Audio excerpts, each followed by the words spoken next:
guys. Flexing to you guys the triangularis.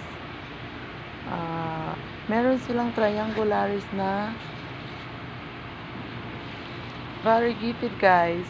Yan, meron ako nito sa Zamboanga City.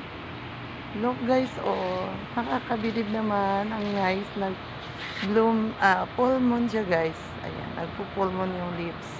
All albo na siya or creamy. Yan. Super ganda nga, no guys, no? Very healthy. Tapos, ayan. At ang kagandahan dito guys, sa resort na to, sa Donels, meron din silang triangularis na color. Green lang talaga. Ayan, look. This is so nice. Wala siyang variegation, pero ang ganda pa rin niya. Yan, color green siya guys. Ayan, si triangularis green. Ayan, meron na tayong makikita triangularis green dito lang sa resort na to. Tapos dito sa gitna, purely lahat lang ay variegated. Ayan.